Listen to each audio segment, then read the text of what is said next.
So, many of these stories start with a cliché. Something like this.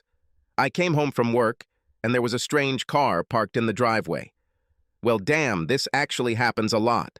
And my story has some of that, but it's a little different. What's different about me is that Chrissy loves me and will do whatever it takes to protect me no matter what. Maybe I should start from the beginning. Well, at least not since recently. My name is Tim Matthews. I work in the IT department for a mid-sized company in the Midwest. My height is about 178 centimeters, and I weigh 82 kilograms. I have dark brown hair and blue eyes. I am in good physical shape and remain so thanks to regular training and jogging. According to all my friends, I should drown in the attention of women, but I rarely go on dates. It's not that I'm not interested in women or that they aren't interested in me. It's just that I have to be very careful.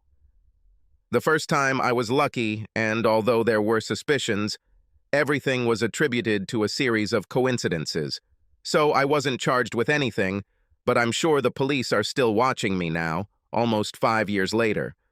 Mostly because what happened was so damn weird and because they still don't believe it. A couple of weeks ago, I was replacing a monitor in the office on the 5th floor of our building. I tested the old monitor and it seemed to work fine. The screen was clear, graphics were displayed beautifully, and text was easy to read.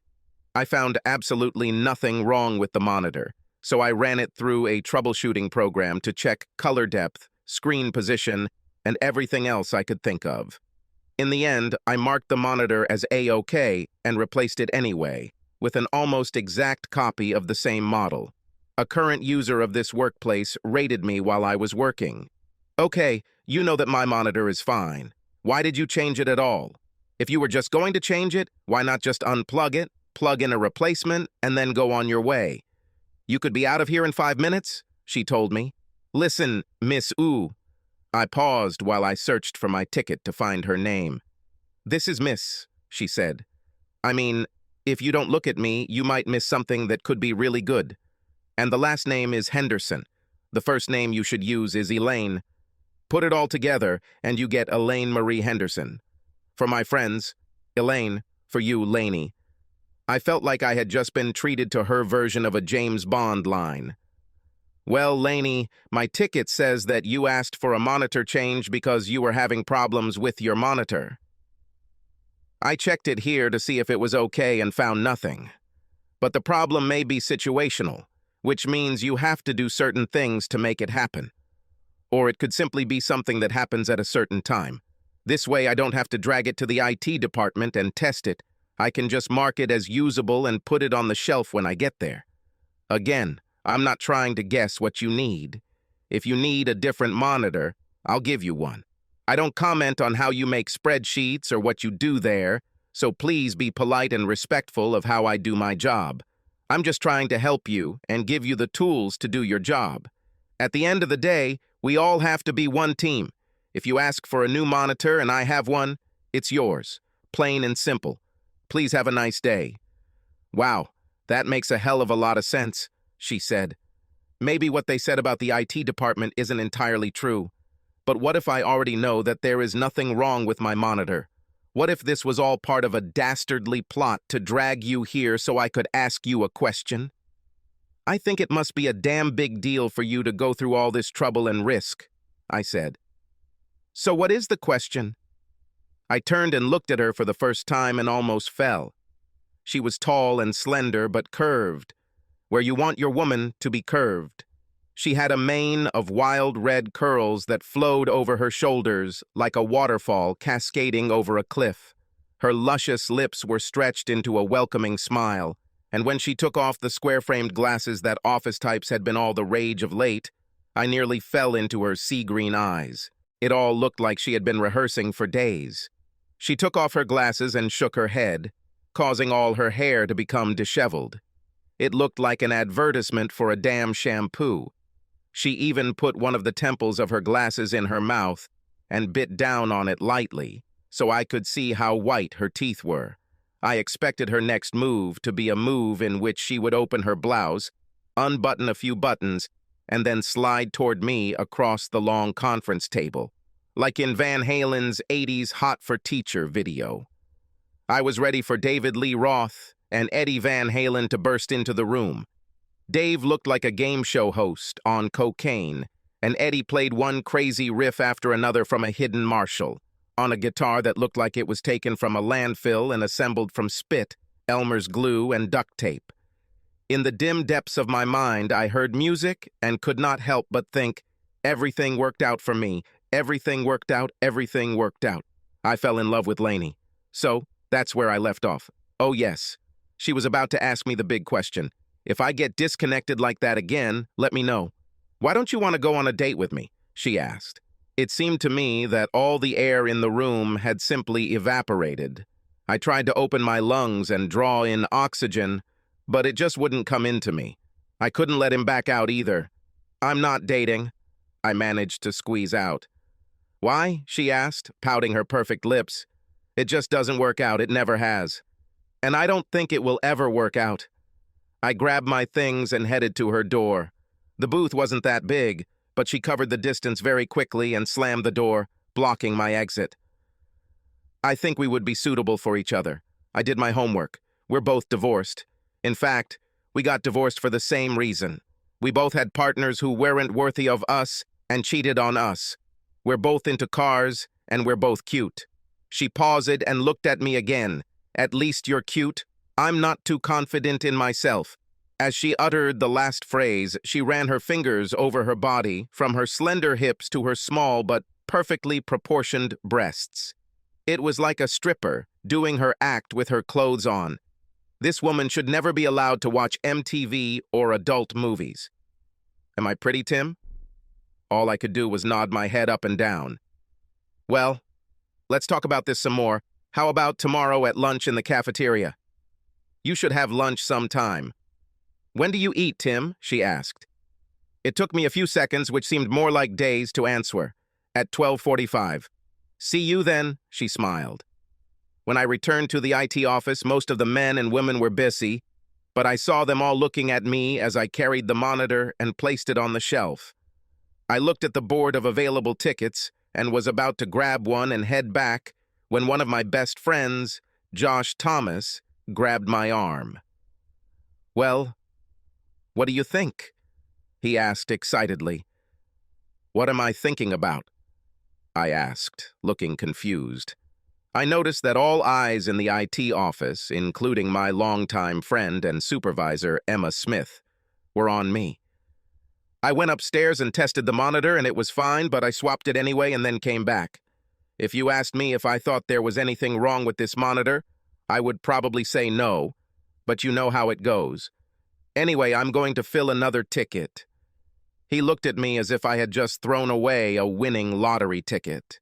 He then looked around the room, and everyone else was just as incredulous. He threw his hands up as if he was beside himself with rage. Emma ran across the floor towards me and stopped me from leaving. Tim, was anyone in the upstairs booth when you changed the monitor? She asked. I tilted my head to the side as if I couldn't remember or wasn't thinking about it. Then I opened my mouth to speak, but quickly closed it again. I noticed that everyone in the fucking office was waiting for me to say, so I wanted to drag it out as long as possible. Yes, there was some woman there. I said it so quietly and so quickly that no one could understand what I said. Then I reached for the doorknob. Emma smacked my hand away from the handle. Okay, we know that we set you up, and we want to know what happened, Emma hissed. Don't be mad. We all love you and think you're a great guy who works too hard, and we just want you to be happy. Elaine has been asking about you since she started working here 6 weeks ago. You have a lot in common. You both work on cars, and she is very beautiful. She went through a divorce, just like you. You should at least try. I know she asked you out tonight, so are you coming? Well, I guess your plan didn't work, I said. She didn't ask me out on a date tonight. There were a lot of gasps and exclamations when I said this. I even heard someone say, "What a bitch." We'll have lunch tomorrow, I smiled, and everyone in the room started laughing and screaming and cheering, as if they had just found that winning lottery ticket I had thrown away and cashed it in. Lunch the next day was modest and restrained. We sat in the cafeteria together, in a back booth, in a corner, In the dark, we talked and ate food until we had to go back to work. Almost immediately, I realized that something was happening between us. It was as if we were two halves of a coin that were separated and became whole when they came together. The first time she took my hand, I just wanted to scream, "Wonder Twin powers. Activate." This feeling was so strong. I could tell she felt it too. That lunch led to others. Then several movies, dinners, and then suddenly we became a couple. We hadn't seen each other at home yet, hadn't even kissed, let alone had sex. But everyone knew that we belonged to each other, just like at school. It was almost as if we were dating. She was ready for the next step, but I wasn't sure I was. That is, I liked her very much. Perhaps I even knew that I loved her, as much as you can love someone with whom you have not engaged in horizontal movement. But after the divorce, I dated several women, and Chrissy didn't like any of them. I could tell that Lainey really liked me too, because she always went out of her way to touch me. She also made it clear to all the guys who tried to flirt with her that she was interested in someone else. She is a very beautiful woman, but it seemed that she wanted me. And it wasn't just nonsense, we had a lot in common. Her ex was a lazy bastard who stayed home and supposedly took care of their house while she worked. In fact, he took care of their neighbors' wives. They had a messy divorce that left her supporting him for 2 years, or until he found a job and could take care of himself. The bastard lasted all of 2 years and then got a job where he made more money than her. Another thing is the car. Very often, friends who want to interest a guy in a woman tell him that she is interested in the same things that he is, so they seem to have something in common. For example, if a guy likes football, they tell him, "Oh, she loves football," although in fact, she cannot distinguish football from hockey. She usually shows up at his house wearing a baseball jersey and holding a hockey stick, ready to show off her amazing knowledge of the NFL. But oh well, if a woman is sexy enough, we'll put up with it. 3 years later, you're married, and she won't even let you watch football, let alone watch it with you. But Lainey was different. She was real. This woman drove an absolutely gorgeous orange 1970 Chevelle SS with black racing stripes. She upgraded the car with disc brakes and modern wheels and tires for more control and better traction. Engine modifications allowed this beast to produce over 400 HP. This was a car not to be trifled with, and she handled it well. I knew it was time to take our relationship to the next level when she just stepped up to it. There were a couple of questions that obviously bothered her. "Tim, don't you think it's time?" she asked. She shook her hair at me and pouted her lips the way she knew how. It dawned on me. "We don't need to rush anywhere, Lainey," I said. "I think you're the only one, but we have all the time in the world to, well, you know." She laughed, looking at me. "I've always been a little shy." "Tim, I'm not talking about sex. We'll get to it this weekend, whether you like it or not. I don't look forward to it anymore. You've sent me home excited too many times, but that's not what I was talking about. I was still trying to get over my shock at her frank statement that I had sent her home excited. Things like this do wonders for the fragile male ego, but I was still wondering what the hell she was talking about. So I asked her. "Well, honey," she said, "you saw my car, rode in it, drove it. You even worked on my car. Don't you think it's time for me to see that famous Mustang of yours that I've heard so much about from everyone?" My blood ran cold, and an ominous ringing rang in my ears. This could be the end of my relationship with Lainey, and I really liked her, but I knew it had to happen, one way or another. "Okay," I said tremblingly. "I'll wash it on Saturday afternoon as usual. Why don't you come over? We'll wash her, and then we'll go for a drive somewhere, and maybe have dinner and a movie. And I plan to stay the night. Don't forget that." She grinned. I just nodded my head woodenly, because as much as I fantasized about sex with Lainey, I was damn sure we would never go that far. Saturday arrived, as it always does, and around 1 o'clock in the afternoon, Lainey showed up at my house. She had an overnight bag and a clothes carrier with her. She clearly had no idea what could happen. My eyes widened when I saw that she was wearing shorts and her t-shirt rode up above her waist, showing off a tiny piercing in her belly button On her surprisingly toned tummy, her legs were covered with a golden tan and seemed endless. "If you're so interested in my legs, why haven't you ever tried to get between them?" She laughed, catching my gaze. "I guess I wanted to enjoy the time we had and get to know you as much as I could during this time," I said. "Why are you talking like we're going to break up or something, Tim?" she asked. "Did you know that I turned down dates with other guys in order to spend time with you? I really like you a lot, so you have nothing to worry about." She then kissed me, and I have to admit, I was a little nervous kissing her in front of my house. I had kissed her many times before, so it wasn't about the kiss. And I didn't care at all whether my neighbors or friends saw us. The real danger was that she was getting close to me. So close to my house.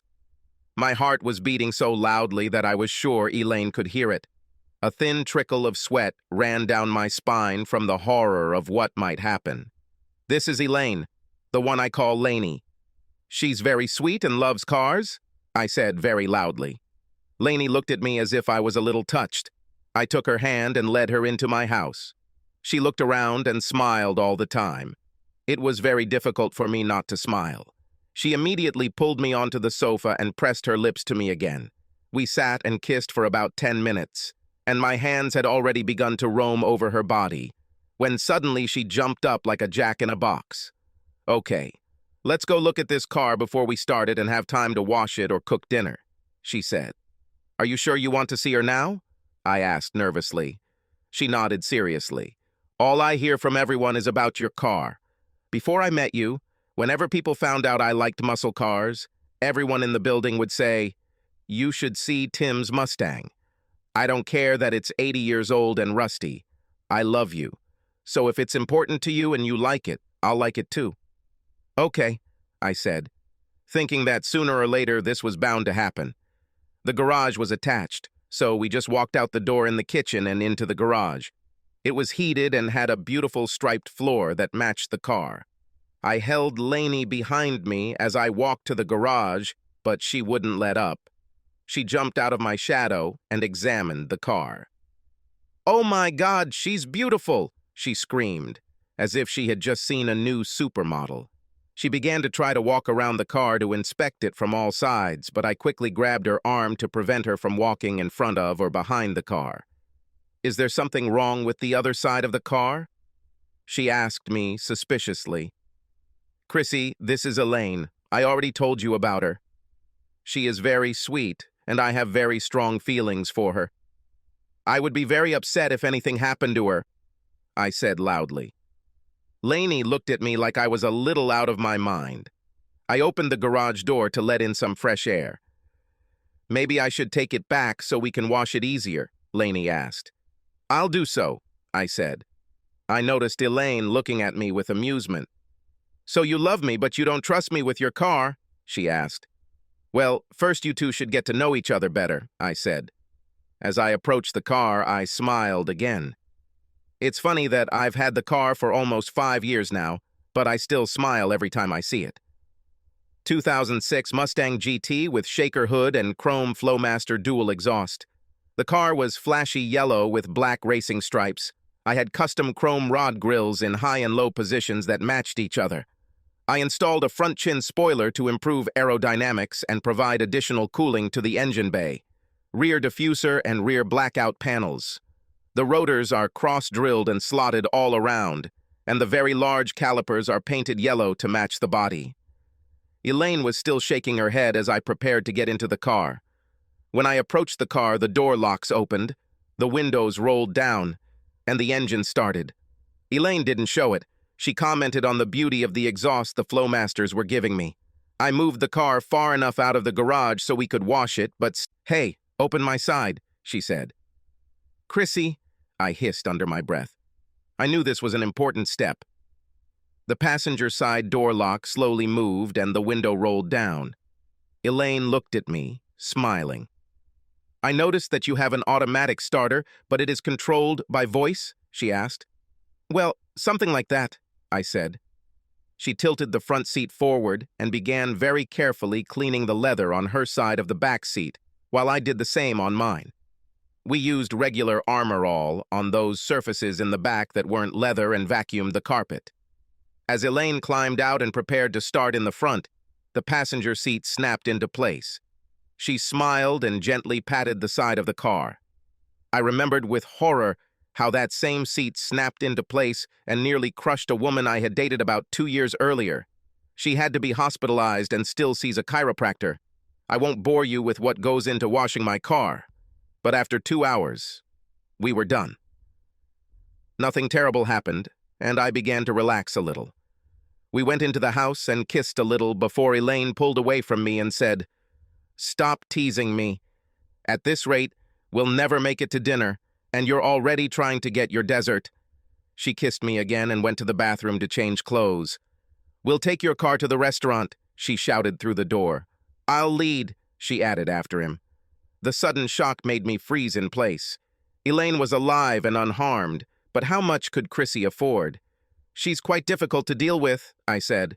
"Relax, Daddy, I won't hurt your baby," she said, leaving the bathroom. I wasn't actually worried about her hurting Chrissy. I was worried about the opposite. But Elaine looked so good coming out of the bathroom in her little black dress that I just couldn't say no to her. I will be as gentle as if she were my own. Besides, we get along great anyway. I feel like we're old friends. She smiled at me when she said this, and I just looked in a nearby drawer and gave her the car keys. We locked the house and walked to the car hand in hand. I walked to the driver's side and the locks opened. "Hey, I have the keys. How did you do it?" Elaine asked, puzzled. "Is this some kind of proximity sensor?" "Yeah, something like that," I said. I opened the door for her and she sat in the driver's seat and pressed herself against the soft leather. "Holy shit! This seat feels like it's molding itself to my back," she said excitedly. "This is very good, very convenient. It feels like I'm wearing a car rather than sitting in it." "Yes, those are good seats," I said. She turned the ignition key, but nothing happened. "Do you have a short circuit in the ignition system?" she asked. "Chrissy," I said. "Let's." "Don't scold her," Elaine said. "Maybe I turned the key wrong." "Let me try again." She simply reached for the key, and the powerful V8 started up and came to life. The whole machine vibrated with force. Elaine simply smiled, leaned towards me, and kissed me again. "I like that sound," she said. I was in seventh heaven. I love Elaine, and it looks like Chrissy has accepted her. This in itself was a miracle. Chrissy had never even tolerated anyone before, let alone accepted him. We had a nice dinner and were on our way home when tragedy struck. Elaine looked at me, and our eyes met. I think we got lost in the moment, and she took her eyes off the road for a moment, and before that happened, we were in trouble. Everything around began to move in slow motion. We had no way of avoiding the semi-trailer, and Elaine seemed frozen behind the wheel. The driver of the semi-trailer braked because he saw us before we saw him, but it was too late. Suddenly the steering wheel turned to the right, and my car spun so sharply that it almost stood on two wheels. We missed the truck by millimeters, and no one was hurt. We stopped on the side of the road and watched further traffic. For the next few minutes, our hearts were beating too fast. The only sound was the big V8 pulsing in the background. Elaine's eyes were as big as saucers. "We should be dead," she said, "and it would be my fault." I took my mind off the road. "But we didn't die," I said. "It wasn't even an accident. No harm done. Nothing bad, nothing bad. You are an excellent driver. You got us out of this situation and saved us all." "That's the thing, Tim," she said, looking at me strangely. I didn't do a damn thing. I froze. The steering wheel just turned on its own. If it were up to my driving skills, we'd all be scattered on the road and wearing tags on our legs. It was very strange, as if the car... She looked at my face as if expecting me to say something to miss something, but all she heard was the rumbly of the big V8. She put the car in gear and drove us home. The rest of the way she didn't talk, didn't hold my hand, and didn't try to kiss me at all. When we pulled up to my house, she pulled into the garage, got out, and patted my car on the hood. Then, after thinking, she kissed her on the hood and said, "Good night, and thank you." I closed the garage door and we went into the house. I felt that something had changed. I chalked it up to a near miss. I took off my jacket and tie and sat down on the sofa next to her. I knew in my heart that there would be no sex that night. "Would you like a glass of wine or beer?" I suggested. "How about you tell me the truth?" she said. "I always tell you the truth," I said. "I never lied to you about anything." "There's a big difference between not lying and telling the truth," she told me. I could tell from the look in her eyes that she was up to something. "I've been wondering all day why the hell you named your car after that stupid blonde from Company 3. But that's not entirely true, is it? Chrissy isn't named after Suzanne Summers, is she? This machine is not voice-controlled, is it?" she asked, looking straight at me. I shrugged and shook my head. "Chrissy is short for Christine, as in Stephen King's book, Christine, isn't it?" I nodded my head. Elaine grabbed my hand and wrapped it around her. I could feel the goosebumps on her skin, and she was shivering in more ways than just the cool evening breeze. I took a blanket out of the closet, and we made ourselves comfortable on my couch. "I'll tell you the whole story," I said. 5 years ago, I got married. I thought, like most people, that I had a good marriage. Shanna and I were together for about 8 years. We both had great jobs and were quite happy. We didn't have children, but that was a blessing. We met in college, and I just couldn't figure us out. We weren't right for each other.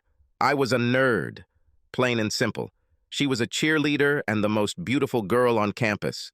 So many guys were chasing her that you had to make an appointment to ask her out and only get rejected. It was a complete coincidence that we met at all. To say she was out of my league would be a gross understatement. If my league exploded, none of the fragments would reach it. She was the quintessential American beauty. Blonde hair, blue eyes, huge chest, long legs, the whole 9 yards plus. Her roommate, Sarah, was in my honors English class, and we were working on a paper together. Sarah also did most of Shanna's English and history homework. Shanna had other people doing other things for her, so none of this tedious studying could interfere with her social life. Anyway, Sarah and I were working on our English assignments when Shanna came home from the beach with some guy. She threw off the covers as soon as she entered the dorm room and began to undress without even noticing my presence. Looking back, she probably did know I was there. She really enjoyed showing off her body. Her breasts were huge, not in the ugly porn star way, but large enough to look out of place on her small body. It was almost impossible to look anywhere else. "Oh, sorry," she said, covering them, looking straight at me. "I didn't expect Sarah to have guests. She never brings anyone home." I simply turned away from her and went back to studying with Sarah. The mood in the room somehow changed. Sarah spent a lot of time looking at me, as if she was trying to determine whether I still perceived her the same way after seeing the school princess almost naked. A few days later, Shanna called me. Her laptop wouldn't boot, and since she heard from Sarah that I was studying computer science, she was hoping I could help her. I told her that she would be better off taking the computer to the store where she bought it, or to the computer science lab on campus. I then politely told her that I needed to get back to studying and hung up. The next day, Sarah came to my apartment with a large bag of cookies that she had baked. I didn't understand how or why, but suddenly, in her eyes, I became special. I think it had to do with the fact that I was the first person she had ever seen who refused Shanna anything. In reality, I was more than a little intimidated by Shanna, but more than that, I just didn't see any possibility that she would ever pay attention to someone like me. Like those guys who are into sports cars and dream of a Ferrari or Porsche. They know they will never be able to afford a car like this, so they buy cheap Japanese imports and add every possible part they can to it. They turn the car into the fastest and loudest Toyota Celica ever made, but deep down they know it's just not a Ferrari. More practical guys simply lower their expectations. I knew I would never have a chance with Shanna, so Sarah was fine with me. Sarah was actually quite pretty. She was shy, slim, had nice legs and a sweet smile. But to be honest, there were hundreds of girls just like her all over campus. However, there was only one Shanna. Eventually, Sarah and I started dating and we started having sex. We even used their dorm room sometimes. And that's where the problem started. Sarah and I, like most bright young people, were something of an experimenter when it came to sex and other things. If we heard about something, we tried it. If one of us liked it, we added it to our repertoire. Sarah and Shanna talked to each other about different things as roommates, and I think our sex life was one of them. That first year, Shanna had sex with almost half the school. Poor Sarah only had me. Sarah was pretty open when it came to sex, and we walked out of her room one afternoon to find Shanna sitting on the couch when we walked out. I noticed that she was looking at me very funny, but I didn't attach any importance to it. The next day, I was leaving one of my classes and noticed Shanna, who, as usual, was talking to a group of guys at the other end of the hallway. As I passed by, she left her group and caught up with me. "Hi, Tim," she said, smiling. "Hello," I replied. "Tim, what's wrong with me?" she asked. I really didn't understand the question. I didn't know what the hell she was talking about, so I didn't say anything. "Why don't you like me?" she asked. "You've never asked me out on a date, and you don't even say anything to me other than hi and bye when you come over to have sex with my friend. So what's wrong with me?" "Shanna, you're okay. We just don't know each other. We move in different circles. You're very popular, and you have tons of guys trying to get a date with you. The football team and the basketball team, all the aspiring athletes and the rich guys, what chancey does someone like me have with someone like you?" I said. "Much more likely than you think," she began. "All the guys you were talking about have one thing in common. They all have one aspect of their personality or some skill that gives them confidence. This boosts their ego to such an extent that they have the courage to achieve anything. That's why guys like that think they deserve me, or they want to be seen with me. I become just another achievement or another trophy. The guy I've been dating for the last 3 weeks, Butch Simpson, is the quarterback of our football team. We've been dating for 3 weeks now. I had sex with him and did all sorts of things to him that I'm afraid to admit. And only today, I found out that he doesn't even know what my last name is. Besides me, he has sexual relations with 2 more girls. I don't matter to him. I'm just a notch on his post. When I look at you and Sarah, I sometimes get jealous. And sometimes when I hear you in the room, I get very jealous because no one has ever done anything to me that would make me scream the way you make her. I talked to her about it, and I was just wondering why you chose her. Think about it sometime." Shanna walked away, leaving me standing there with my mouth open. I was very flattered, but I didn't take it seriously. A few days later, one evening after her evening classes, Sarah was crossing campus and was hit by a reckless driver who did not slow down at all. Her femur was shattered and both legs were badly broken. Some internal organs were also damaged. She was taken to the hospital, and immediately after surgery, she was transferred to a hospital in her home state. I was waiting for her on the porch of her house, sitting on the big porch swing they have, when her mother came out to tell me the news. I got scared and cried like a child. Mrs. Dawson, their housekeeper, took me to the hospital, and I waited there almost all night, but I was not allowed to see her.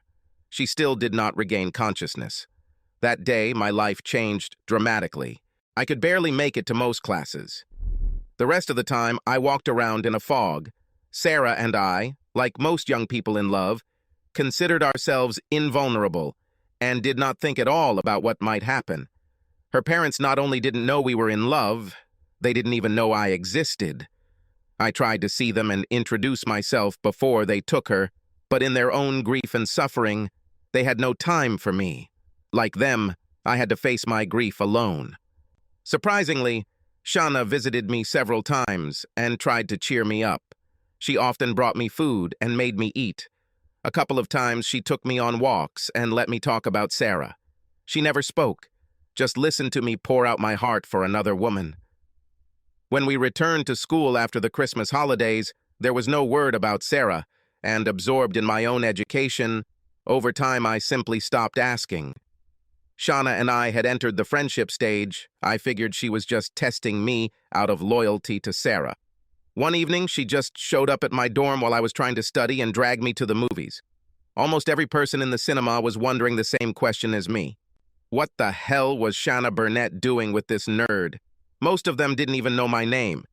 Over the course of the evening, several of her ex-friends or ex-dates came over to talk to her, ignoring me as if I wasn't there. Of course, I didn't say anything.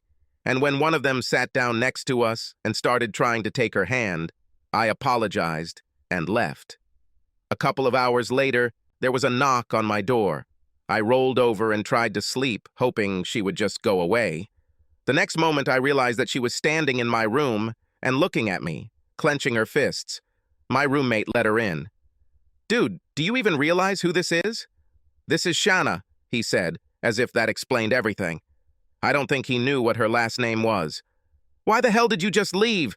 she shouted. She seemed to be on the verge of tears, which really confused me.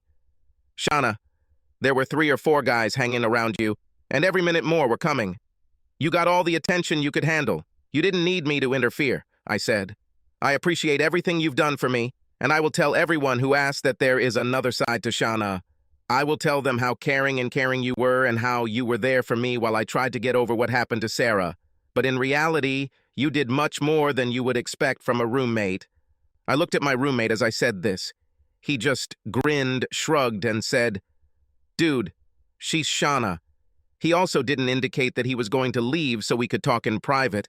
It seemed like he was just staring at her from all sides. "The earth is calling, Tim," Shanna said hotly. "Get your head out of your ass. Have you ever heard anyone talk about me and Mother Teresa in one paragraph, let alone one sentence?" She looked at me as if I was one of the slow-witted ones. "Tim, I'm damn sorry that this happened to Sarah. I had to find 2 more people to do my English and history homework. But that's not why I hung around you." "Shanna, I don't do other people's homework," I said. "Tim, have I ever asked you to do my homework?" She snapped.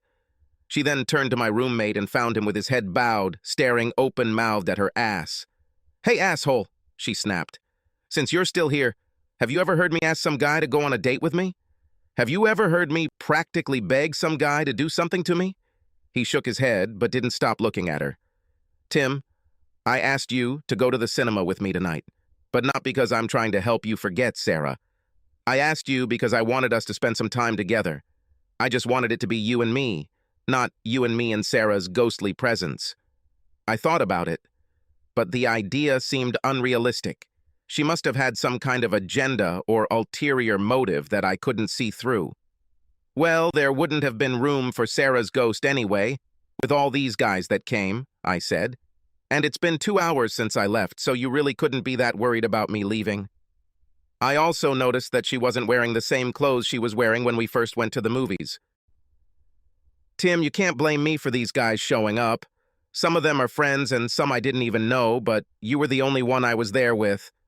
I tried to tell some of them about it, and then the movie started, and I was so caught up in watching it.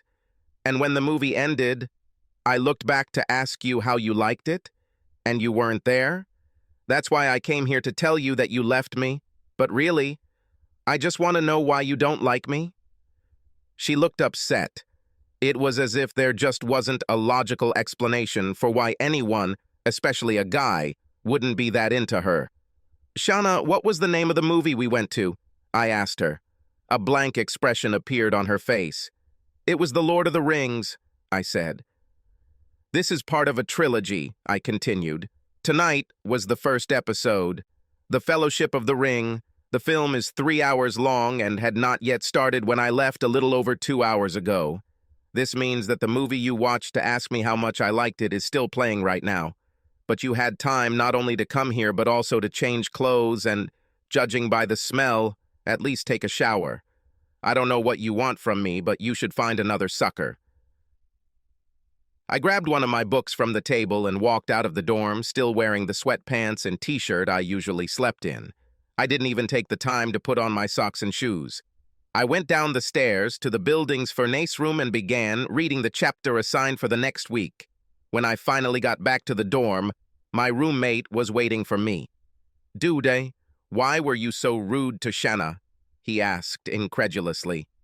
"She asked me to tell you that you won't get rid of her that easily." A couple of days later, I was in the library, and Emma Bailey, my classmate, came and sat at my table. She smiled shyly at me and looked at her book. As we sat there, she kept sneaking glances at me, and eventually, I just asked her what was going on. "I'm just curious," she replied. "You're just not like them." "On whom?" I asked. "Didn't you meet Shanna Baker that night?" I nodded my head. Well, it was the same night that she had her infamous group sex with 4 or 5 guys, so I'm just wondering what kind of group sex it is and what it's like. I have so many questions that I would love to ask you. I mean, I'm sure the woman is doing very well, and it seems like it's Shanna's signature anyway to be the center of attention, and one guy probably isn't enough for her anyway.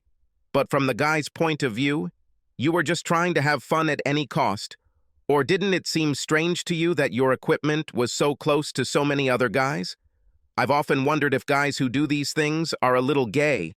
What about the girl? She must be the biggest slut imaginable. Either that is true, or she is so insensitive that she needs to reach a moronic level of sensation to even feel anything. It's really pathetic how much attention some people need. You're just not like them. What would Sarah think? She looked at me as if she really expected an answer. Before I could say anything, her expression changed. She suddenly turned pale, and then began to pack her things and hurried away, leaving her notebook behind. I was wondering why she left so quickly, and then I heard the click of expensive heels, and Shanna sat down opposite me. I quickly collected my things and also got ready to leave. I can't believe that fat bitch had the nerve to talk to my boyfriend in the public library where everyone could see her, Shanna said. I hope she enjoys the choice she left herself. What are you talking about, Shanna? I asked. Well, now she's limited herself to one of the 2 L's. She can choose loneliness or lesbianism because no guy on this campus will date her. I declared that I simply would not date any guy who had dated any girl who tried to date you. So she will have to either satisfy herself in her room or have sex with girls. It will do her good, Tim. Everyone knows that you are mine. I got up from the table and left. The next morning, I came to history class very early. Professor Martin moved a few students around and we sat down for the lecture. I was sure he had changed the seating arrangement because he suspected several people of cheating. One of them was the guy who usually sat behind me. The seat behind me was now empty, and the girl who was sitting next to me had been replaced by a guy from India. About 20 minutes into the lecture, the door opened, and Shanna walked into the room. She didn't even have any damn books or notebooks. She just came in and sat behind me. The professor didn't say a word. He paused for a second and then simply continued lecturing. He was usually a stickler for classroom rules and protocols. There was no talking allowed in his class unless it was part of a group discussion or assignment. Somehow, Shanna was blowing on my neck and putting her fingers on my shoulder, even though I was sitting in the front row right in front of him. Shanna left the class about 10 minutes before it ended, and again the professor didn't bat an eyelid. I collected my books and walked out with the other students as soon as he dismissed us, wondering what was going on. I should have known she would be waiting outside for me. "Hey, Tim, how about lunch?" she asked. "Haven't you already attended this class?" I asked. "Yes, Sarah did my homework. I still have her notes if you need them." "I got an A," she said. Pure curiosity made me ask her, "How did you pass the tests?" "I just returned them empty," she said. "Professor Martin will do whatever I ask, and all I have to do is pet him." "Tim, you have to come to terms with this. You won't be able to leave me unless you change schools. And we're too far into the semester for that to be practical. I know our first date didn't go very well, but I'd like to have a chance to explain a few things to you. Let me come to your dorm tonight and we can talk. After this, if you want, I will not come to your history lesson or to any of your classes unless you want me to. So, if I listen to you tonight, you promise you'll leave me alone?" I asked. "Tim, I never said that. I just said I won't come to any of your classes." She smiled. "I will never leave you alone." That evening, Shanna came over and we went out and bought pizza and brought it to my dorm. Every guy in my building was excited when we headed to my room. I watched Shanna and noticed that she liked the attention. Her hips seemed to sway a little more. She bent down a little lower and revealed a little more cleavage in response to the gaze. It was like a performance. When we were alone in my room, it seemed much more peaceful. I began to wonder which one was the real Shanna. "Tim, all I want is for you to give us a try. If things don't work out, I'll leave you alone," she said. "Shanna, Every guy we come across would give their left nut to try with you. I'm not big or athletic. I'm not rich or handsome. Why can't you just find someone else? I asked. I can, she said. But I want you, Tim. Since the first time I saw you, I wanted you. Even when you were dating Sarah, I wanted you. And now that Sarah is gone, it's time for us. Can I think about it for a couple of days? I asked. If you waited so long, then a couple of days won't change anything, right? The next day I was talking with my friend Mark, who was preparing to graduate with a degree in psychology. This hoe is crazy, Mark told me. Speaking purely as a medical worker, this bitch is missing 2 sandwiches for a picnic. The only thing you have is time. Just play along with her, do whatever she wants. In a couple of weeks, she will get tired of you and she will leave you. This is her pattern.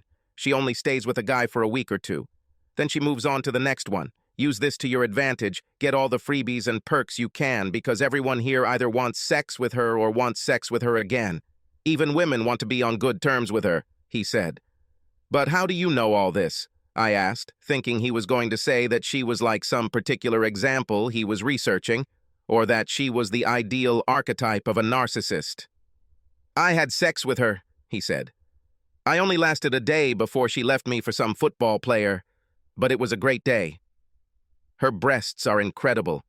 Enjoy it while you can. But why can't she just cross me off the list and move on? I whined. Because, asshole, he said sharply. You are the one who escaped. You are Moby Dick. It's like if Shauna was a rare car collector, she had every type of Mustang except the Eleanor. And you were the Eleanor. You're the only guy on campus who's ever said no to her. Remember how she showed you her breasts and you just turned away and went back to studying with your boring friend Sarah? Then she calls you and asks you to come fix her computer, and not only do you refuse, but you start dating Sarah. Then you started having sex with Sarah in Shanna's dorm. She should add you to her collection. But once she gets you, you'll be just like all the other guys. And since we're already talking about the Eleanor Mustang, you'll be gone in 60 seconds. Believe me, the sooner you give up, the sooner it will all be over. That's how I started dating Shanna. Within one day, the news spread throughout the entire campus. Girls who had never looked twice at me were now looking at me, trying to figure out why Shanna wanted me. Guys tried to be my friend, or looked at me like they knew they were stronger, faster, or just better than me. And Shanna has completely changed. Almost overnight, she literally became the perfect girlfriend. She constantly came to me, brought food, and cleaned my room. When we went for a walk, not a single guy came closer than 3 meters to us. She always waited until I graduated so she could start kissing me. The first time we had sex was strange for me. Shauna wasn't very good in bed. She wasn't nearly as good as Sarah. Shauna had come to terms with the fact that she truly had an incredible body, and every guy she encountered wanted to take advantage of it. Our first round found me slightly disappointed that the campus sex goddess was just laying there like a beautiful stone. However, the second time, I used a few of my tricks. I didn't realize at the time that Shauna had probably had sex with 50 or 60 guys, but this was her first climax that wasn't manual. I didn't realize it either, but I was working against myself. Remember, my goal was just to play along with her until she dumped me and I could go back to my normal routine. For the first few weeks, I pretended that I really wanted to be with her, but I didn't have sex with her. I did all kinds of things for her. I bought her cards and constantly surprised her with all sorts of little things. I think at first I did it because that's who I was. She saw that I did this to Sarah, and I needed her to think that I had the same feelings for her that I had for Sarah. The problem was that no one had ever treated her this way before. All the athletes and rich guys she usually dated wanted to date her because of their looks, reputation, or athletic skills. Once they started dating her, their ego usually took over and they treated her like property or a trophy. Shauna started to really like the way I treated her before we had sex. As soon as we started having sex, she was hooked. Although I didn't know it, I had a better chance of becoming an opera singer than getting rid of Shauna. First, I started telling guys when Shauna and I would be dating, so they could come and I could leave, like the first time. I was sure that Shauna was still messing with me, and I encouraged it, although not openly. If Shauna said she was going on a date with a group of her girlfriends, I was fine with it. I was just telling her to have a good time and hoping that one of her friends had a huge piece of equipment and would get her away from me. However, after a few days, I noticed that walks with my girlfriends began to subside. Then, when she returned from a trip with her girlfriends, she still came to me to have sex. Then the visits from girlfriends simply stopped. Shauna practically moved in with me, and a bunch of guys, including Butch, looked like they wanted to kick my ass. Finally, I turned to Mark for help again. Mark, more than a month has passed and she still hasn't left me. What the hell is going on? I asked. You're stupid, he laughed. You really need to understand that college is more than just studying and going to classes. You really don't know, do you? What don't I know? I asked again. Shauna is really in love with you. She walks around the school and tells everyone that she loves you and you belong to her forever. Didn't she tell you about this? Well, yes, I said, puzzled. But doesn't everyone say that about the person they're with? Dude, Shauna never said anything like that about anyone. I told you she's kinda sick, but she even stopped having sex with other guys. That's why there are at least 5 guys that I know of who want to kick your ass for taking those breasts from them, he said. I really don't see your problem here. The most stunningly beautiful woman we've ever seen is crazy about you. Everyone would have such problems. He saw that I was still confused and shook his head. What's the worst thing that could happen to you? In a few weeks, she will come to her senses and leave you. You wanted this from the very beginning, didn't you? But for now, you can enjoy the feeling of having the sexiest chick you know at your fingertips. And that's how it went. Throughout last year of college, we were inseparable. Shauna still flirted with some of her professors to get grades, but other than a little touching and teasing, she never cheated on me. She even warned me about the teachers she teased so I wouldn't get the wrong idea. 5 months before we graduated from high school, or I graduated from high school because Shauna still didn't know what she wanted to do, she started talking about our life together after high school. She started slowly and gradually increased the pace. I think we need to start looking for an apartment before summer starts, she said. We don't want to compete with all the other people who are finishing school and having to look for housing and work at the same time. We'll end up paying more for less housing than if we close now. I didn't say anything at first because I was still in control of my feelings for her. I couldn't afford to get too carried away with her because I still expected her to leave me at any moment. Then we had our first argument. Shauna wanted to come home with me and meet my parents, but I called it a day. I just told her straight up that I didn't think it was a good idea. She burst into tears and for the first time in several weeks, left the dorm. Her dorm roommate had her boyfriend staying with her because Shauna hadn't been around for so long. All the guys who hated me before were now smiling at me. But on the other hand, everyone else was talking about what an ass I was. I was sure that Shauna would start cheating on me and we would break up.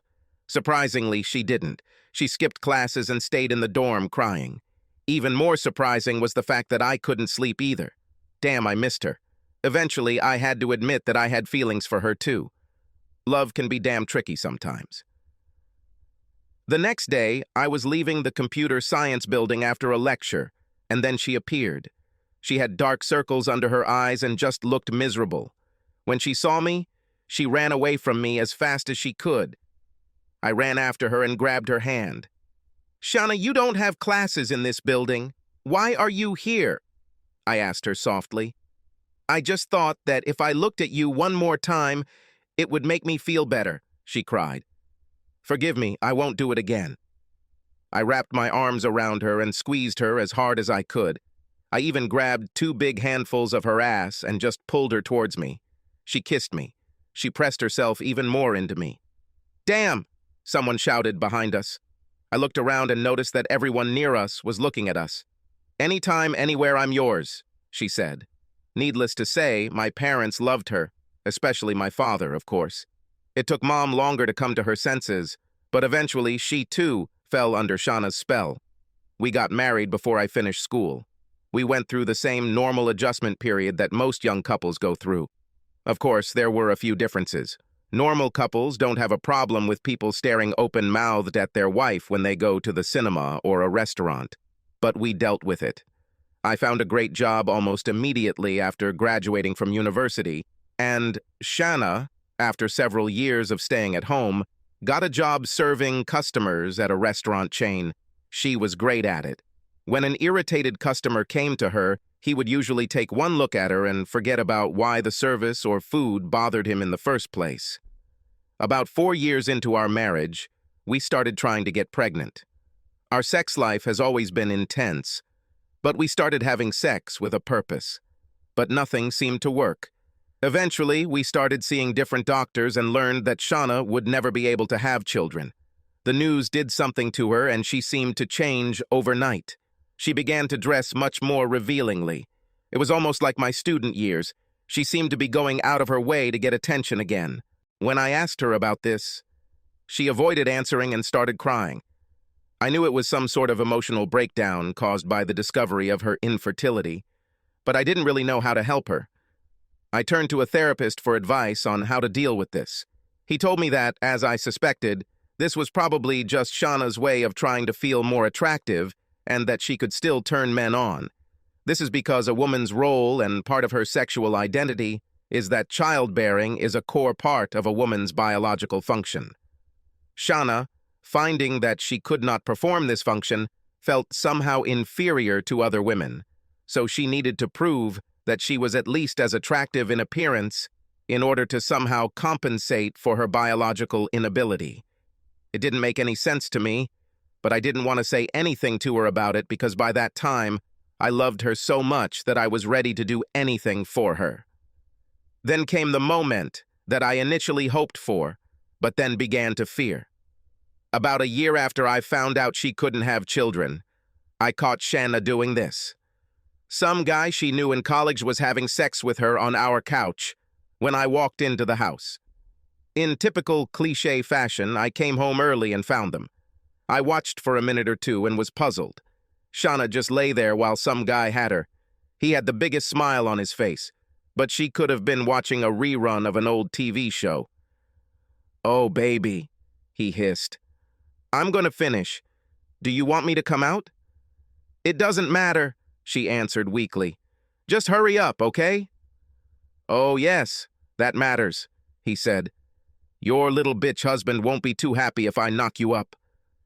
"Get away from me, asshole," Shauna screamed. "Tim is a much bigger man than you will ever be." "I don't know why I'm even doing this to you. You can't even make me climax. Get out of my house and never come back."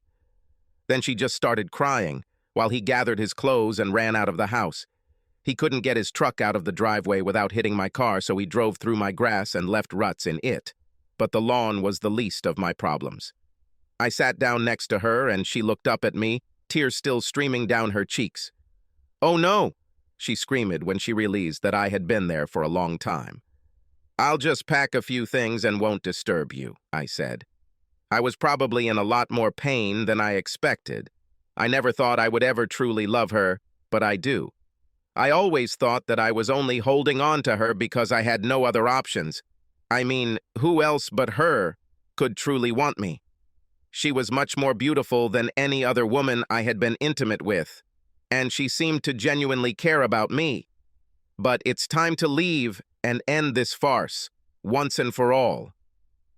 I left and spent the night in a cheap motel that I still don't remember. I only remember that there were walls and a small bed, and the night cost me $49.95. The next day, Shanna was waiting for me near my work. She was wearing jeans and a sweatshirt and was trying to be as unsexy as possible, but it wasn't working. This woman could look sexy in a bag made of matting. She had huge circles under her eyes and was still crying. Everyone in the building looked at me like I was dog shit when I walked past her and refused to talk to her. My boss told me to take the day off, go home and get things done, because Shauna sitting in the parking lot crying was bad for business. Actually, I think he just wanted to please her. This was another case where her magical breasts influenced some weak guy. I finally agreed to go home and listen to her side of the story before heading back to my shitty motel. As soon as I got there, she started by taking off all her clothes and pouncing on me. fuck off, Shanna. We're here to talk, not have sex. So say what you want to say. I snapped. I love you, Tim. You're the only one who wants me. You are the only one who truly loves me. Every other man I've ever met doesn't want to know me or care about me. All they want is a chance to get to my chest. And once they do this, most of them become so scared that they cannot carry out their plans. The few who can act only think about just fucking with me, like I'm just a barrel with a hole. They don't think for a second about whether I'm enjoying it. Then they need to tell everyone that they fucked me. That's part of why I was so drawn to you. When I first came home and saw you with Sarah, you looked at me and then just turned to her, like you barely even noticed me. I undressed in front of you, pretending I didn't know you were there. But I knew you were there. In fact, I was so turned on by the fact that you didn't react to me like other guys, that I would have fucked you right there in front of Sarah. I called you a couple of days later to ask you to fix my laptop. I didn't even have a laptop. I was planning on borrowing one, but I ended up not needing it because you said no. No one had ever told me anything like this before. Then you and Sarah started dating, and I started getting jealous. When I first heard you having sex with her and her climaxing with you, I started to hate my dorm roommate. Shauna bit her lip as if deciding what to say next. Later, I found out what she was hiding at that time. I couldn't believe it, Shauna told me. I was the sexiest girl in school, and I was jealous of some simpleton from the dorm.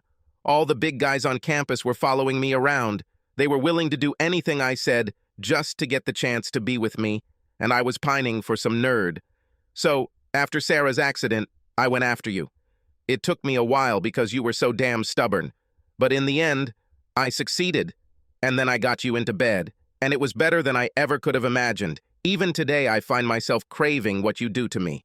Then, when you stopped wearing those thick glasses and let me dress you, I started to realize that you weren't bad looking at all.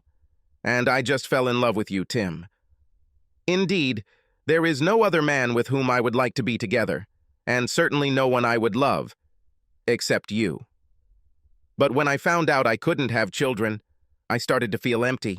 It's like there's emptiness inside me. I analyze my life and realize that besides you, I have nothing. In the old days, I could lift my little finger and 20 guys would fight for the honor of doing something for me. But you were never someone I could control, and I began to doubt whether I could ever find another man. I doubted it because if I can't have children, why would any man need me? I am a biological dead end. I will never get pregnant. I literally have no purpose as a woman. I'm just a fuck toy and nothing more. But then, when that bastard started talking about you, I realized that, no matter what, I love you and you love me. So, maybe this is my purpose. Maybe my purpose is to make you happy. It was a great speech, and I thought about it for a long time. That night, I spent the night at home, but slept in the guest room. It was several weeks before we were able to return to any intimacy, and it took months before I could say I loved her or even begin to feel it. But the balance of power in our relations has changed even more. And now, a few years later, all the stars lined up again. Shauna ran into Butch, the quarterback from our old college football team. Life was not kind to Butch. He was married to a short, fat woman with a mustache. She became pregnant by him, and he had no choice since her father was the chief of police. At first, Shauna was shocked by his appearance. Butch was fat, out of shape and bald. At first, Butch had to blackmail her into getting into her pants. But once he got in, even though the sex wasn't good for Shauna, she enjoyed having control over him more than anything else. During the first few months of their affair, I started to suspect something again, but without proof, I didn't know what to do. Shauna started to pull away, and I didn't know how to deal with it. I knew it had something to do with Shauna's feelings of inadequacy again, and I didn't want to push her into it. Since she was my wife, I believed it was at least partly my fault. At the same time, I was evaluating my life. The years have been kind to me. I realized that I looked decent and could, if I wanted, find someone else for myself. So I decided to make myself even more attractive in hopes of getting my Shauna back. Instead of just sitting there and watching some stronger guy take my toys, I was going to fight back. I bought myself new clothes and got a new haircut. I started going to the gym and taking karate lessons. I even bought something I had dreamed of all my life. I bought a brand new Mustang GT. From the first day I bought the car, I knew something had changed in it. The strangest thing happened at a car dealership. The salesman could not find the keys to allow me to test drive or drive the car. He tried to open the door, but it was locked. All I did was try the door handle, and it opened immediately. He said he would go to his office and find the keys so I could drive. When he returned, I told him that I would take it, even though I didn't drive the car. I know it sounds stupid, but somehow I knew that this car and I were made for each other. He was also very happy. Mustangs don't stay parked for long. He couldn't sell this one because bright yellow paint isn't to everyone's taste, and there was just something about this car. The first day I drove this car home, I found out that Shauna was having sex with Butch. I saw him slip away as I pulled into my driveway. Shauna tried to pretend nothing was happening, but I knew, and I knew that she knew that I knew. A couple of weeks later, things got even weirder. I came home from work early and parked my Mustang in the garage. When I walked into the house, Butch was sitting in my living room, on my couch. "Hi, Timmy," he said. "We need to talk." "Who are you?" I asked. "Well, except probably that you are the guy Shauna has sex with. And why should I talk to you?" "You will not recognize me?" he asked in confusion. "I'm Butch, from school. I was a protector. You stole Shauna from me." "Oh yes, and what happened to you?" I asked. "Well, I wasn't good enough to become a professional and I got a girl pregnant. In any case, none of this matters. What's important is that I will have sex with Shauna whenever I want, and you won't be able to say or do anything about it." He stood up, leaned towards me and said, "Otherwise," like I should have been scared. The moment the word "otherwise" came out of his mouth, I remembered what my karate instructor had told me. Land the decisive blow first, and the battle will be much easier. I kneed Butch in the groin with such force that I brought him to his feet. Then, while he was jumping on his tiptoes, losing his balance, I kicked him in the chest and knocked him down. As he lay on his back, I put my knee on his throat and looked down at him. I saw fear in his eyes. "Listen, bitch, or Butch, whatever your name is, I don't care. You can take Shauna out of here, right now. I won't lift a finger to stop you. Moreover, I will help her get ready. You're not the first person she's cheated on me with. I'm done with her. She's yours. Take her." "She won't come with me, and I already have a wife," he whined. "She loves you and will not leave you. I had to blackmail her to get her to fuck me." He was still holding his groin when I let him stand up. "Get out of my house, Butch," I snapped. "I'll be back," he shouted, still holding his genitals. "Shauna better call me or we're both going to jail for a long time. I hate my life, so I don't mind going to jail to get away from this bitch I married. But I don't think being locked up in a women's prison will do your beautiful wife any good." As soon as he was outside the door, his courage returned. "Next time I'll kick your ass," he grinned, running to his car. He was limping from pain.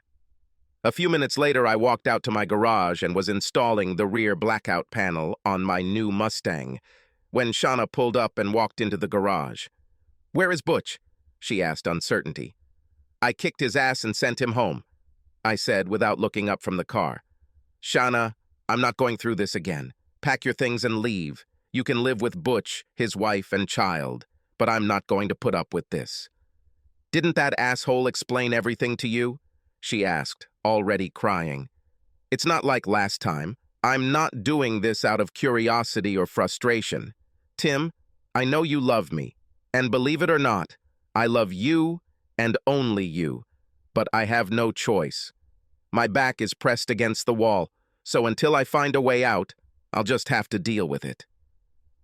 "Shauna, what kind of power does Butch have over you that you're willing to give up our marriage for him?" Now, I was really curious. Shauna looked at the ground and couldn't meet my gaze. "What exactly are you doing with the car?" she asked. "Can I sit in it? Maybe we could go for a ride?" I had almost forgotten that she was trying to change the subject when she put her hand on the door handle and the locks clicked shut. I thought maybe I had touched a wire or something and shorted out the electronic locks. Shauna, what is Butch holding over your head? He said that if this gets out, you will both get jail time. He doesn't mind going to jail. He claims that he hates his wife and wants to leave her. What could be so bad? Did you sell drugs in college or something? It was so long ago that no one cares about it now. Tim, she said quietly, if I thought that you would wait for me, I would go to jail too. But the thing is, I'm more worried about you finding out than about me getting locked up. Shauna, if you can't tell me, then I don't think our marriage can survive. I'll file for divorce as soon as I find a lawyer. You can take the house and car. I'll take my car and find a new place to live. I think you and Butch can use our house as your love nest, away from his wife. She ran into the house and slammed the door. I heard her screaming and crying from the garage. I decided to take my car for a drive to decide what to do. I really loved her. Then I noticed that the doors were locked, and the keys were still in the ignition. Suddenly, it dawned on me that I was in trouble because I didn't have a spare set of keys. You'll have to call a locksmith. I got up and looked out the window. They were there.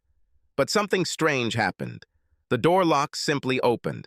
What was even stranger was that the engine started and the headlights came on. I remember thinking, it's just a short circuit in the wiring harness. My car will not be able to transform. I got into the car and reversed out of the garage. Shanna ran out of the house. Please don't leave me, she cried. The door locks clicked shut again as she approached the car. I started to think that maybe the car has a proximity sensor and it is connected to the alarm and auto starter. But the car did not have an automatic starter, and the factory alarm system did not have any proximity sensors. Tim, please give me a couple of days to figure this out. I just need to explain all this to you somehow, she said. I rolled down the window and looked at her. She truly was beautiful, and I truly loved her with all my heart. You have 2 days, Shauna, I said coldly. For 2 days, everything is on standby. You don't have sex or have any contact with Butch. You will sleep in the guest room. I don't hire a lawyer. After that, if we don't talk, I'll assume that you just can't give up Butch, or that you're keeping a secret from me that you're willing to share with Butch, which means you and him should be married, and I should be free. Where are you going now? She asked. Just for a ride, I said. Can I go? She asked quietly.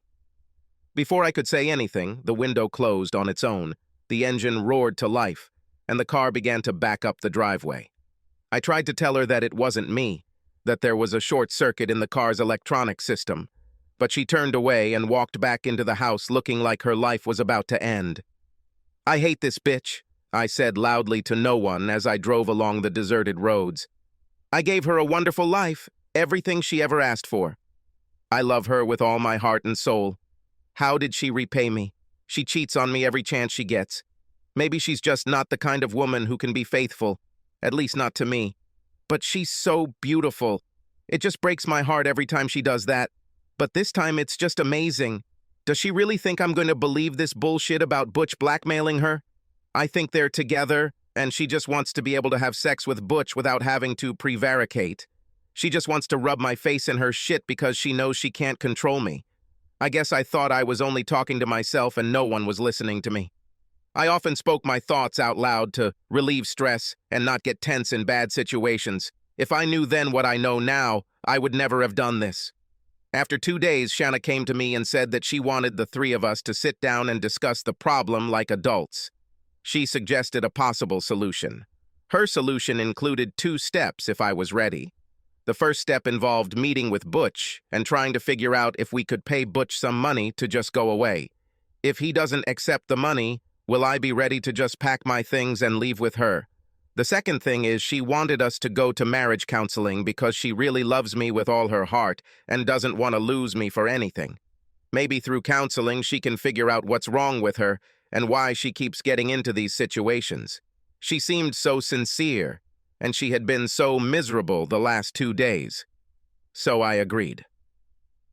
A little later, Butch appeared. When he appeared, I just felt a sinking feeling in my stomach. He didn't move tentatively, as if he was afraid I'd kick his ass again. He grinned and grinned, as if he had already won. Shauna started the conversation. "Butch, you don't make very much money from your job. Instead of having sex with me, could we pay you some money? We could spend $10,000 or $15,000 to keep it a secret." "Bitch, are you crazy or do you think I am?" He grinned. "What would I do with the money? My wife would find it and force me to spend it on things for her and the baby. I couldn't keep it in a jar because she would find out. And then how? Would I explain it? I already told you what I want. You used to like it too, until you started having sex with that weakling and let him take you away from me. So now, you're mine again.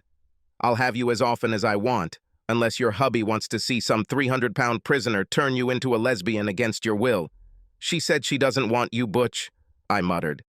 "That's even better," he snapped back. "Throughout college, until you got your hands on her, I had to share this bitch with half the team. She was in control. When we had sex, and how it was always up to her. She loved power and control more than anything else. You know, I once saw her having a gangbang with 5 guys, and she still hasn't reached peak. Just think, 5 guys and all she wanted to do was go home, take a shower, and find out why some nerd dumped her at the movies." As the conversation continued, I became more and more angry. "So maybe you need to know what's going on here. If we go to jail, you'll never see that bitch again. We'll most likely end up with a life sentence. Murder is still a capital offense and there is no statute of limitations." Shauna turned pale when he mentioned murder.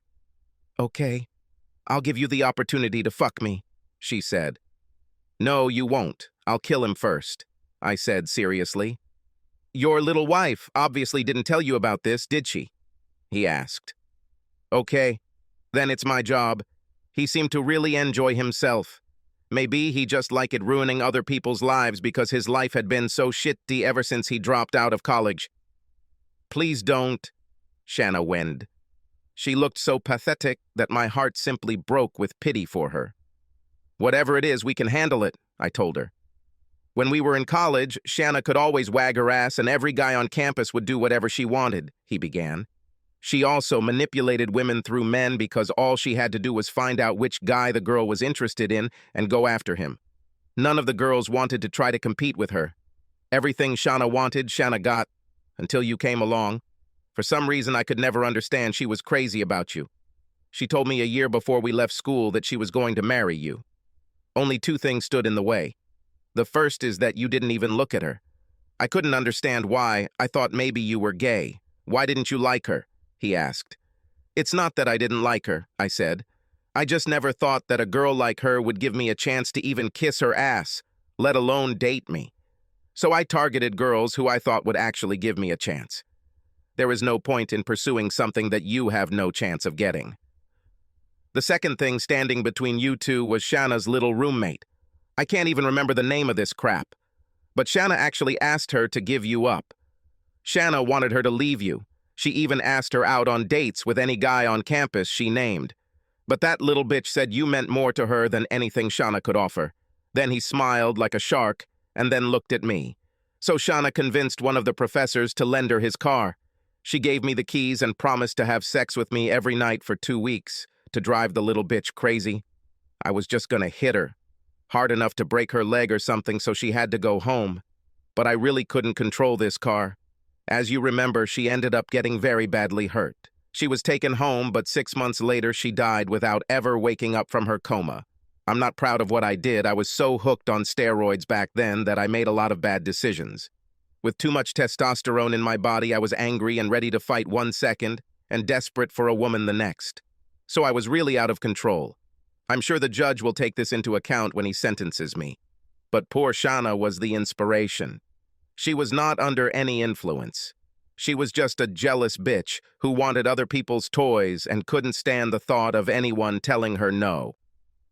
I looked at the 2 of them, Butch grinning and Shauna with her tear-stained face in her hands, and I knew he was telling the truth. All my pain and anguish, all my love for Sarah came back in that moment. She was actually taken from me just when things were starting to look up. I looked back, and in an instant I saw the life I could have lived with Sarah. Seeing all the love and loyalty of a woman who truly loved me in a way that Shauna, with all her problems, May never be able to. I was really angry, but then Butch put the other shoe down. Did she tell you the worst? He grinned. I mean, admit it. You're a nice guy.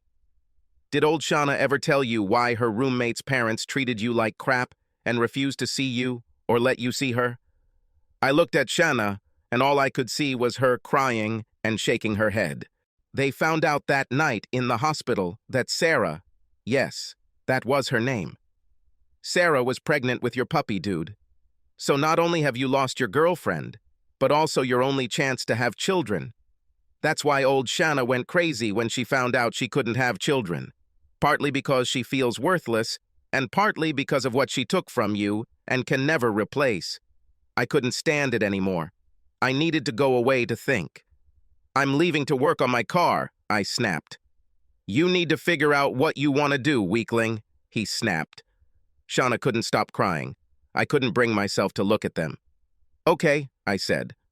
I'm going to the police. Let them sort it out. No, Shauna screamed. Tim, please let Butch and I talk about this. We can work it out. I went out to the garage. I was thinking about putting in a rear diffuser because it was supposed to be a very easy install. I think we were louder than we thought because as soon as the garage door opened, my neighbor Steve poked his head into the garage. The car looks good, he said. Why don't you do mine too? He laughed. Steve filmed me and the car. I don't know why, but some guys take a video camera and just go crazy with it. The door to the house opened and Butch came out. Yeah, the car looks good, weakling, he said. When can I drive? We're not quite finished inside, he continued. Your little wife will like it if you come back to the house so we can finish everything. Maybe there will be a way to work things out in the end, he said, looking at my car. Fuck you, Butch. I'm going to the police. They'll figure it out, I said. Butch reached into his pocket and pulled out a gun. He pointed it at me and told Steve to close the garage door. I tried to be polite to you, he chuckled. But I brought this in case you want to try your damn karate moves again. How are these classes going? Is it you and a bunch of 10 and 12-year-olds kicking the boards in their little pajamas? Aren't you ashamed? Do you really enjoy this? You tell me that, Butch. How did you feel when you left here last time? It must have been a few days before you could walk straight, I laughed. Butch got angry, just as I had hoped. I was hoping he'd head towards me so I'd have a better chance of getting to him without getting shot. The closer we were to each other, the less advantage his pistol had. However, neither Steve nor I were prepared for what happened. As he moved towards us, he passed in front of my car. Suddenly, she jerked forward, trapping his legs between the front bumper and the concrete wall of the garage. It happened so quickly that he didn't even have time to scream. The car pulled back and he made an ah sound. He fell between the car and the wall, knelt down and turned so that he was facing the car. He looked at Steve and me with surprise and shock on his face. All the bones in his legs were crushed and he could no longer stand. The car rushed forward again and crushed him against the wall with its chest. Holy shit, Steve said. How did you do this? I didn't do it, I told him. I have no idea how this happened. I went into the house and called the police. While I was inside, I heard Shauna crying quietly from the bedroom. I guess I should have gone and told her that Butch wouldn't bother her anymore or demand sex, but I didn't. The police car arrived a little later. When they arrived, Butch was still pinned between the wall and the car. The detectives forced us to move the car to free the body. Butch was crushed. Strangely, the image of my Mustang emblem was imprinted into the skin of his chest. Shauna came out to see what was happening. She spoke to a police officer and he told her that it appeared to be an accident. But the circumstances were suspicious. Steve and I were questioned separately and our stories matched. They also found a gun and discovered that only Butch had touched it.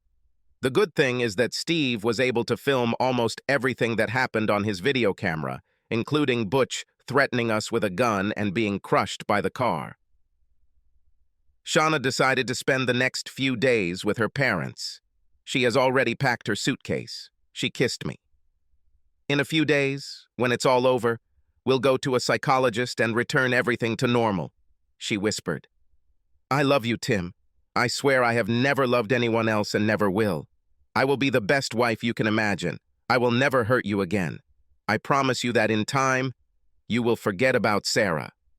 She held up her bag as the police and Steve stared at her in admiration.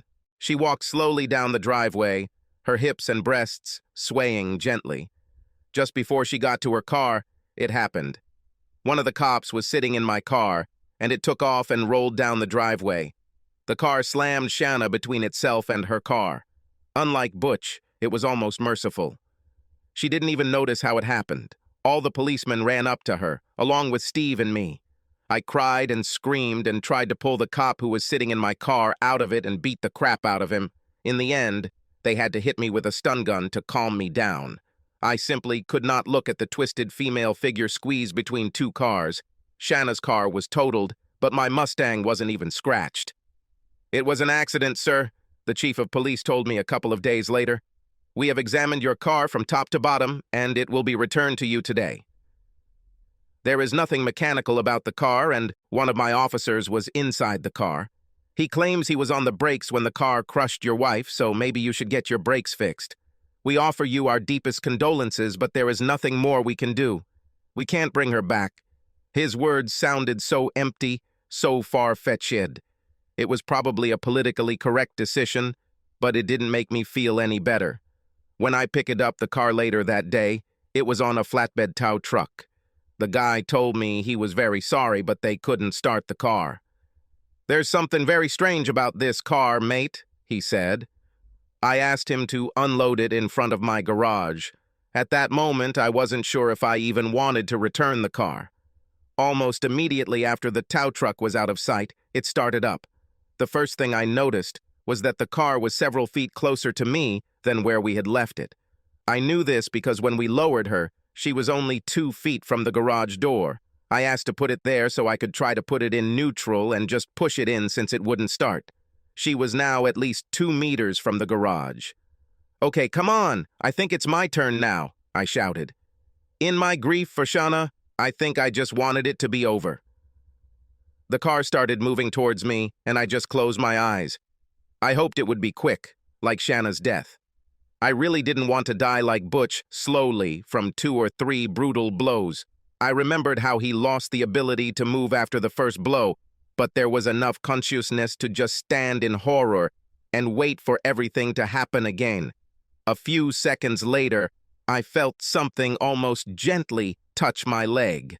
The front of the car moved up and down, and I could even hear a slight rush of air as the shocks rapidly contracted and expanded. The headlights flickered, turning off and on. The car behaved like a huge puppy who wanted to go for a walk. I got into the car and the engine started immediately.